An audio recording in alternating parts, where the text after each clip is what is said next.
नमस्कार. कसे आहात सगळे? पुस्तक वाचताय ना? वाचलंच पाहिजे. तर राजन खान सरांनी लिहिलेली कादंबरी. राजन खान सर हे एक माझे आवडते लेखक आहेत. त्यांचं साहित्य मला फार आवडतं. त्यांचं साहित्य सध्या मार्केटमध्ये मिळत नाही.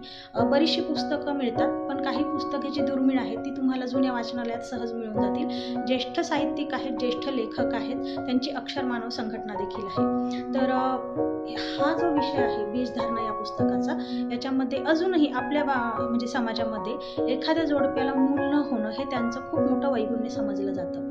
आणि अशी जोडपी मग मूल होण्यासाठी जबर धडपड करतात आणि मग त्यातून काय काय कथा निर्माण होतात, त्यांना काय काय सहन करावं लागतं, ह्या सगळ्याचा आढावा ह्या पुस्तकामध्ये घेतलेला आहे.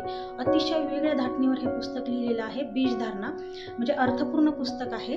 तर मला असं वाटतं की हे पुस्तक मी नक्की वाचावं, आणि जर तुम्हाला मिळत नसेल तर तुमच्या जवळच्या वाचनालयात ते सहज मिळून जाईल, किंवा तुम्ही मला कॉन्टॅक्ट करू शकता. तुम्हाला नक्की मी हे पुस्तक उपलब्ध करून